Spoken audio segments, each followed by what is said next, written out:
On se retrouve donc aujourd'hui dans le livre des Juges au chapitre 16 et à partir du verset 4.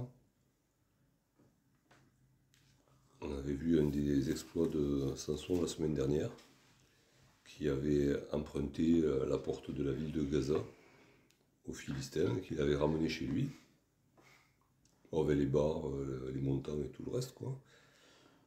Une manière de les humilier alors qu'ils croyaient pouvoir le capturer. Et on se retrouve donc au verset 4. Samson, après cela, il aima une femme dans la vallée de Sorek. Elle se nommait Délila. Les princes des Philistins montèrent vers elle et lui dirent « Flatte-le pour savoir d'où lui vient sa grande force et comment nous pourrons nous rendre maîtres de lui.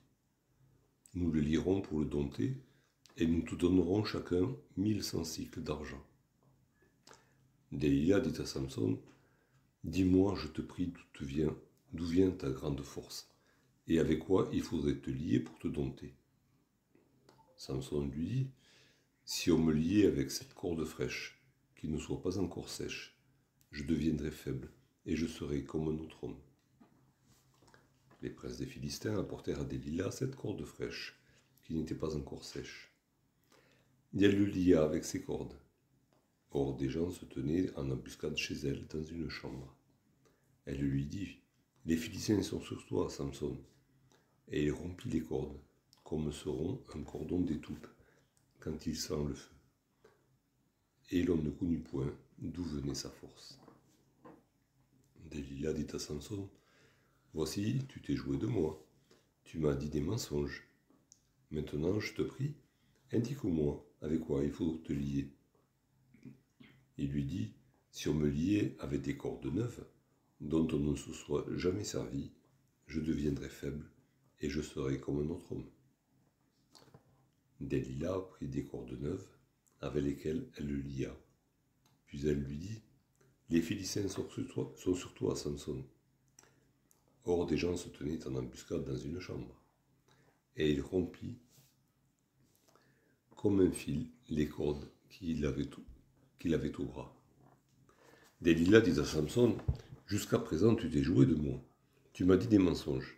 Déclare-moi avec quoi il faut te lier. » Et lui dit « Tu n'as qu'à tisser 7 tresses de ma tête avec la chaîne du tissu. » Et elle les fixa par la cheville. Puis elle lui dit « Les Philistins sont sur toi, Samson. » Et il se réveilla de son sommeil, et il arracha la cheville du tissu et le tissu. Elle lui dit « Comment peux-tu dire « Je t'aime » puisque ton cœur n'est pas avec moi? Voilà 3 fois que tu t'es joué de moi, et tu ne m'as pas déclaré d'où vient ta grande force. » Comme elle était chaque jour à le tourmenter et à l'importuner, par ses instances, son âme s'impatienta à la mort. Il lui ouvrit tout son cœur, et lui dit « Le rasoir n'a point passé sur ma tête, parce que je suis consacré à Dieu dès le ventre de ma mère.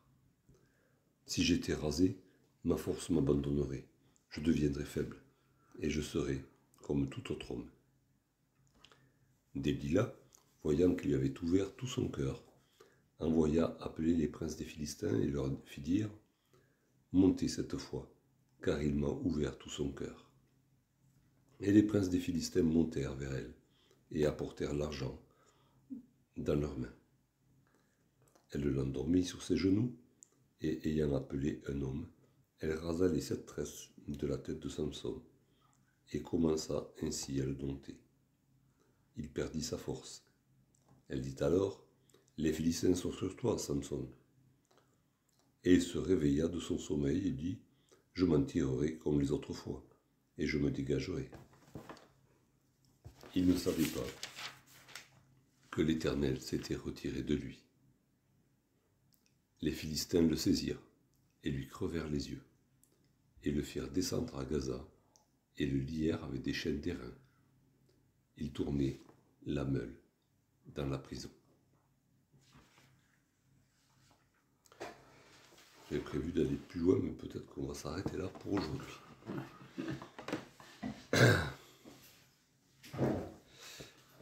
Donc au verset 4, on se retrouve avec presque ce refrain de la vie de Samson. Samson rencontre une femme et tombe amoureux et entame une relation avec cette femme. Ça n'a pas été une relation passagère, puisque les princes des Philistins en ont été informés et ont pu constater que Samson se rendait régulièrement chez cette femme, voire même y habitait. Du moins, il y était très très souvent.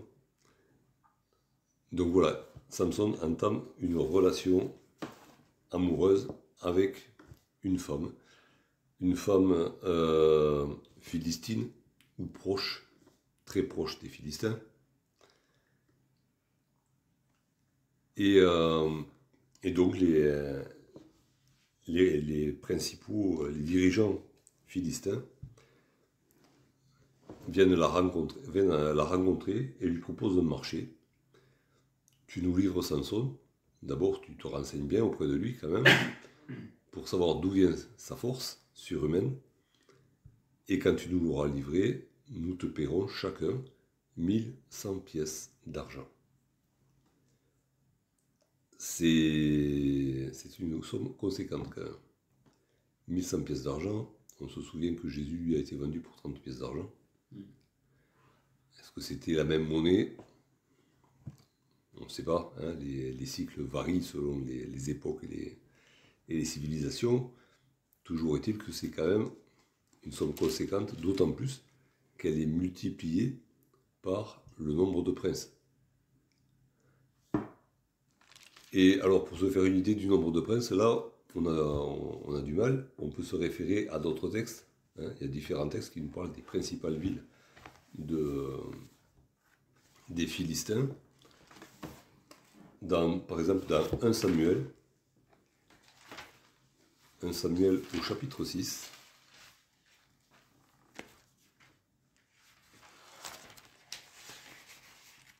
et au verset 18, donc c'est l'épisode au cours duquel l'arche de l'Alliance a été capturée, puis à cause des miracles contraires aux Philistins qui se produisent et aux épidémies qui s'ensuivent, les Philistins décident de renvoyer l'arche en Israël avec des offrandes.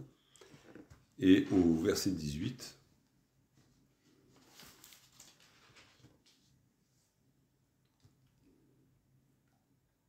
alors on va prendre verset 17, voici les tumeurs d'or, donc ils ont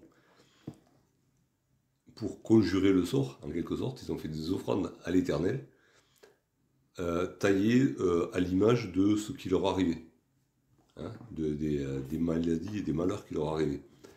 Donc voici les tumeurs d'or que les Philistins donnèrent à l'Éternel en offrande pour le péché, une pour Asdod, une pour Gaza, une pour Ascalon, une pour Gath, une pour Écron.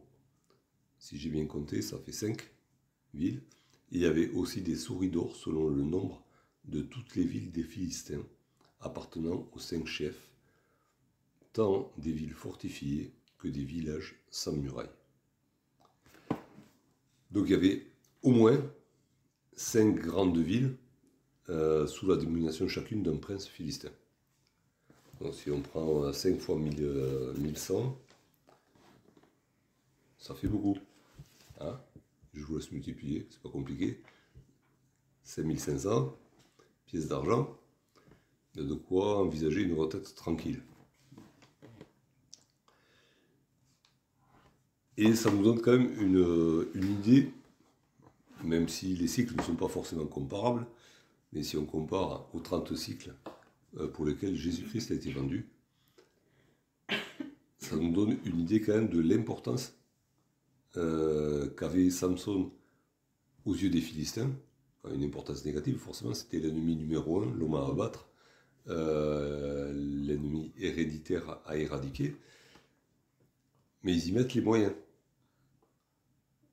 Forcément, ils savent que c'est risqué de trahir Samson. Il a déjà donné la preuve, il sait se venger, et donc pour acheter les services de Delilah, ils n'y vont pas de main morte. Ça nous donne aussi une idée de la terreur qu'avait répandue Samson au pays des Philistins. Et du coup, Delilah commence ses tentatives de séduction en vue de traduire Samson.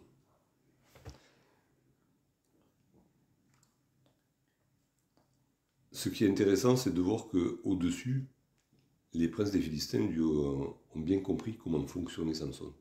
Ils disent « flatte-le ». Ils ont bien compris que Samson fonctionnait sur le monde de l'orgueil, que ses actes envers les Philistins étaient à chaque fois des actes de vengeance personnelle, et que du coup c'était quelqu'un qu'on pouvait manipuler. Et donc ils encouragent Delilah dans cette voie de manipulation, et donc Delilah, intéressée par l'argent facile, on va dire, entreprend 3 premières tentatives de séduction pour arriver à percer le secret de Samson.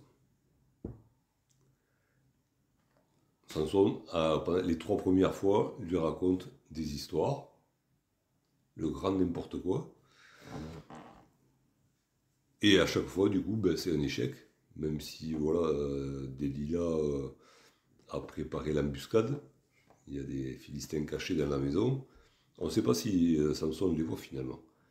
Peut-être que le cri d'alerte de Delilah, il est juste là pour tester la véracité des dires de Samson.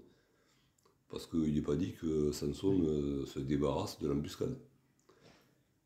Delilah sait y faire. Et elle est rusée. Elle écoute Samson, elle teste ce qu'il dit, et à chaque fois, elle a la preuve que c'est un mensonge. Ce qui est inquiétant par rapport à Samson, c'est que la première fois, il se doute de rien. Passe encore. Ça peut, le fait qu'il ait une force surhumaine, ça pouvait intéresser Delilah. Mais que par 3 fois de suite, elle tente le coup. Et que à chaque fois, le cri d'alerte, c'est le même, les Philistins sont sur toi, ça aurait pu lui mettre la puce à l'oreille. Si ce n'est qu'il était aveuglé par son orgueil, et que, aveuglé par son orgueil, on le voit à la dernière tentative, il se dit « je m'en sortirai comme je me suis toujours sorti, parce que je ne peux que m'en sortir. Dieu est avec moi, je m'en sortirai quoi qu'il arrive. » Tu me trompes une fois, on t'a toi, tu me trompes 2 fois, on t'a moi. Il est vraiment aveuglé. Oui, mais l'orgueil rend bête. Quand on est centré sur soi-même et qu'on croit qu'on va s'en sortir tout le temps, même si on ne cherche pas la volonté de Dieu, on devient bête, mais très bête. Et donc, aveuglé par son orgueil, il continue cette relation, qui est bien bancale tout de même, mais surtout quand on la voit de l'extérieur et qu'on sait ce que prépare Delilah, elle est plus que bancale. Il persévère là-dedans, il ne s'alarme de rien, puisque de toute manière, les cordes, ça a été comme... il avait déjà testé, de toute manière, quand la tribu de Juda l'avait vendu aux Philistins, il savait que ça ne tenait pas. Donc de reprise des cordes, qu'elles soient sèches, qu'elles soient neuves, machin, pas de problème. Hein, c'est un bout de tissu brûlé, ça s'arrache facile. Du coup, très confiant en lui-même. Et là, Delilah montre d'un cran dans le chantage affectif. Et lui dit non, c'est pas possible. Hein, il lui met en fait un marché à main. Soit tu me le dis, soit on ne s'aime plus. C'est pas possible. Et Samson résiste un certain temps, on ne sait pas combien de temps. Toujours est-il qu'elle met la pression et que excédée, mais excédée d'une manière grave, hein, l'expression là, c'est jusqu'à la mort. Hein, ça le fatigue jusqu'à la mort. Et au bout de sa vie, quoi. La pression de Delilah, elle l'amène au bout de sa vie. Et du coup, il lui ouvre son cœur. Chose qu'il n'avait jamais faite. Il avait sûrement fait avec personne peut-être, mais quelque chose de grave, hein, il lui ouvre son cœur. Et on sait ce qui va s'en suivre, hein, on l'a lu et avec toutes les conséquences derrière. Le fait d'ouvrir son cœur à quelqu'un qui est son ennemi, qui est ennemi de Dieu, qui travaille pour les ennemis, c'est la faute suprême, celle qui va lui coûter, qui va tout lui coûter. Et forcément, ça nous rappelle ce que dit le livre des Proverbes, hein, Proverbe 4.3, garde ton cœur, 4.23, garde ton cœur plus que toute autre chose, car de lui viennent les sources de la vie. Alors, on peut l'appliquer à différentes situations, mais là, Samson ouvre son cœur à la mauvaise personne. Et on est encouragé à être prudent. Hein. Jésus lui-même a dit à ses disciples, soyez doux comme des colombes et prudents comme des serpents. Dans un autre contexte, il leur a dit aussi, ne jetez pas des perles devant les pourceaux, de peur qu'ils se retournent vers vous, qu'ils vous dévorent, qu'ils vous piétinent, qu'ils vous dévorent. Il y a des choses précieuses que le Seigneur nous a données. Et oui, on est appelé à partager la bonne nouvelle, à tous, ça c'est pas un problème. Mais il y a des choses que celui qui ne marche pas avec le Seigneur ne peut pas saisir, ne peut pas comprendre, ne peut pas apprécier. Ces choses-là, Dieu les a mises dans notre cœur. Et on peut ouvrir notre cœur et les partager avec les frères et sœurs, ceux qui marchent avec le Seigneur. Et il y a des choses qu'on ne pourra peut-être pas, certainement pas, partager avec les ennemis de Dieu. Erreur de Samson, il le fait, il ouvre son cœur.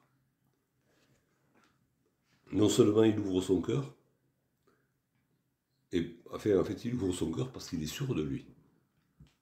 C'est toujours son orgueil qui lui fait ouvrir son cœur. Il se met sur la corde raide.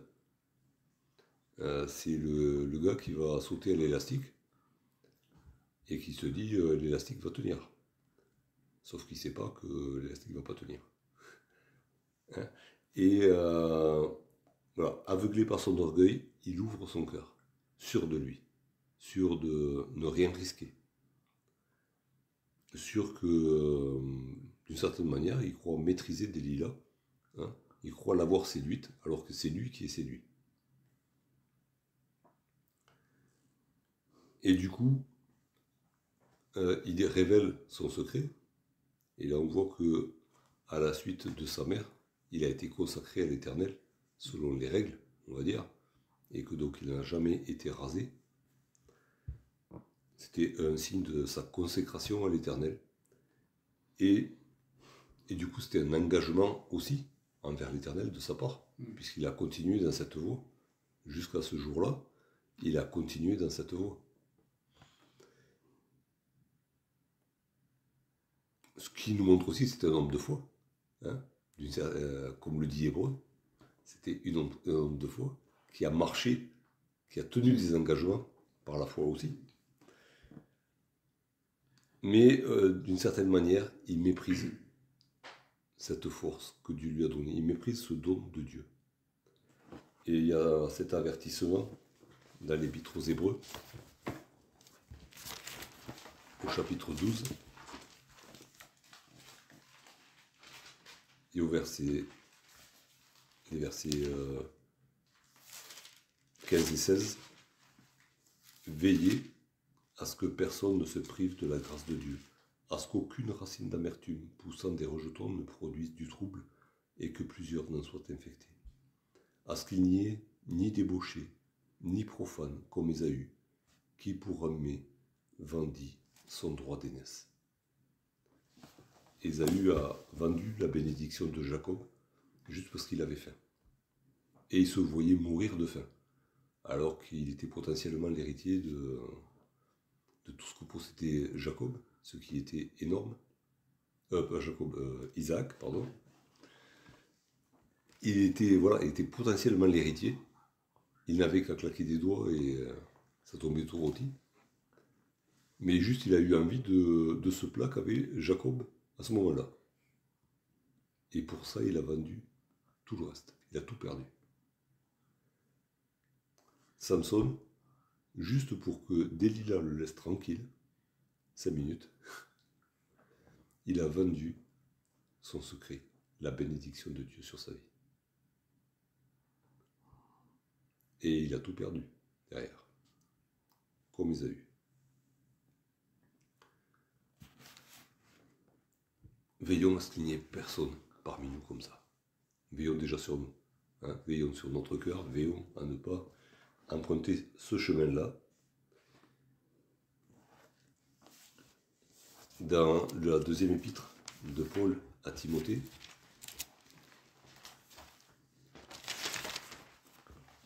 au chapitre 2, et au verset 12, il y a cette phrase qui, enfin, apparemment c'était un cantique de l'église primitive, que Paul cite là. Si nous persévérons, nous régnerons aussi avec lui.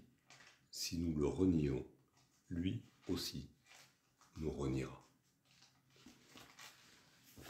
Et Samson, en croyant être lui-même fort, a renié Dieu lui-même. Il a fait porter, lui-même porter ses regards sur lui-même, et il a voulu centrer les regards des autres sur lui-même. Il a renié son engagement envers Dieu, le fait qu'il était consacré à Dieu. Il a accepté sans le savoir, à l'insu de son plein gré, comme d'autres. Il a accepté de se faire raser pour voir si la force venait bien de là, de sa consécration à l'Éternel.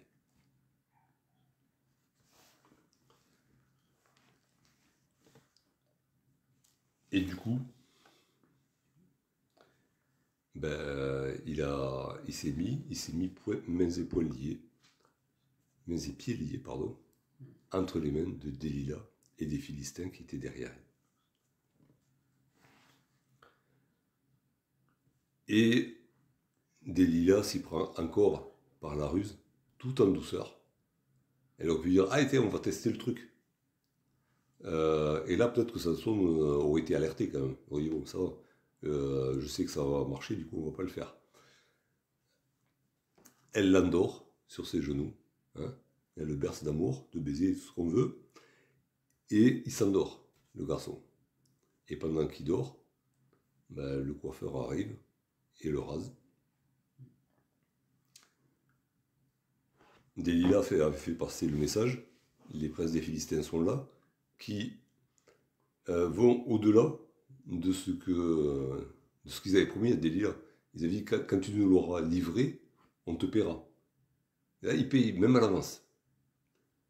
Tellement Delilah est sûre de son coup, elle se fait payer à l'avance.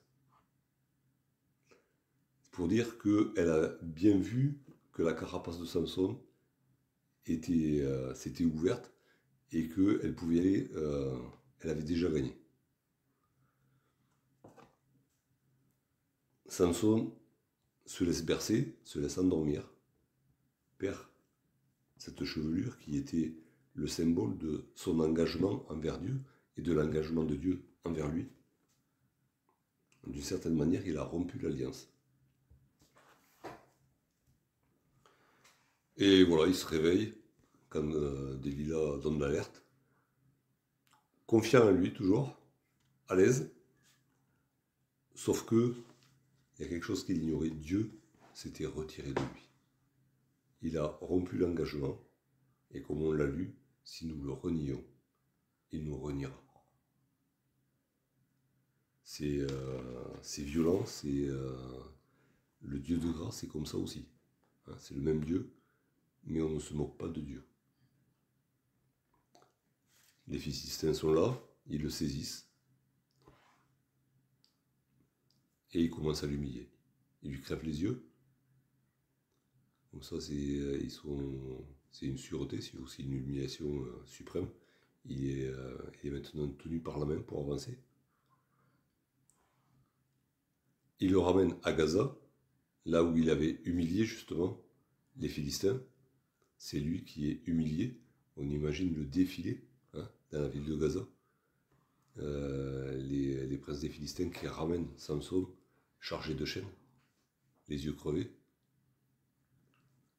Et ils le mettent en prison, et dans la prison, ils l'utilisent comme une bête de somme, à pousser la meule, pour bout du grain pour les Philistins.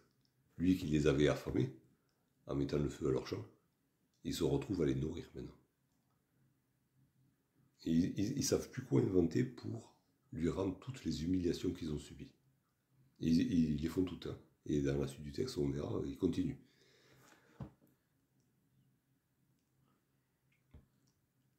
Alors voilà, ces choses ont été écrites pour notre instruction. Ce sont des avertissements. Dieu nous bénit. Dieu nous protège. Dieu pourvoit à nos besoins de 1000 manières. Il est généreux. Il fait des miracles pour nous. Parce que nous sommes ses enfants. Il le fait aussi pour les autres. Il le fait d'une manière particulière pour ses enfants, avec des raisons particulières. Nous sommes adoptés. Nous sommes les frères adoptifs de son Fils unique, Jésus-Christ. Nous avons été rachetés par son sang. Nous avons de la valeur à ses yeux. Et il déploie pour nous la même puissance qu'il a déployée pour ressusciter Jésus-Christ. Cette puissance, elle vit en nous. Et il y a une alliance qui a été scellée par le sang de Jésus entre Dieu le Père et ses rachetés. C'est lui-même qui est garant de cette alliance. Et la suite de l'histoire de Samson va nous le montrer, de toute manière. Mais nous avons aussi notre part. Nous devons respecter cette alliance. Il est question dans le Nouveau Testament de la possibilité d'attrister le Saint-Esprit qui vient. N'attristez pas le Saint-Esprit qui habite en vous. Vous êtes une habitation de Dieu en esprit. Samson, lui, a bafoué l'alliance, a méprisé le don de Dieu, s'est cru fort par lui-même, alors qu'il était faible, comme tous les autres, sans la puissance de Dieu. Et à cause de ça, il s'est laissé séduire. Déjà, il s'est séduit lui-même, il s'est laissé séduire. Et il a été vendu et humilié au plus haut point. Il ne pouvait pas descendre plus bas. Et les Philistins se sont bien gardés de le mettre à mort pour pouvoir l'humilier au maximum. Alors, c'est un avertissement pour nous. Évitons la voie de Samson. Restons petits, même si le Seigneur nous accorde de grandes délivrances, même si le Seigneur manifeste sa puissance en notre faveur, restons petits devant lui, conscients de notre faiblesse infinie.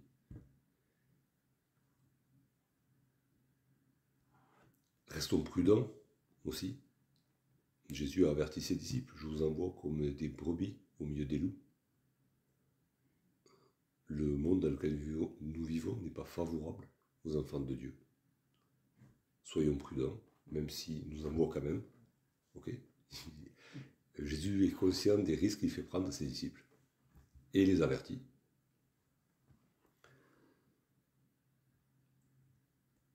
Et si on doit être humilié, c'est par nous-mêmes. Humiliez-vous sous la main puissante de Dieu et il vous élèvera. C'est à nous de nous humilier. Et si nous ne le faisons pas, nous prenons le risque d'être humiliés par les ennemis, par l'ennemi de notre âme. Il se fera un plaisir de le faire.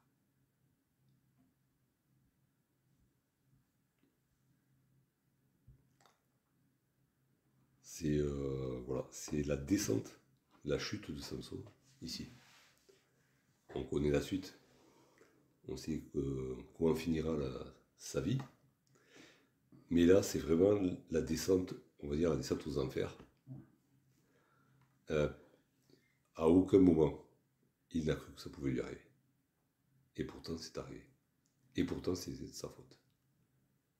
À nous aussi de rester vigilants, de rester dans la main de Dieu, de chercher sa volonté, de ne pas nous engager avec les ennemis de Dieu sous aucun prétexte, pour rester sous la garde de Dieu, pour garder un esprit et une vision claire des choses. Et pour ne pas donner l'occasion à l'ennemi de se réjouir de nous avoir fait tomber.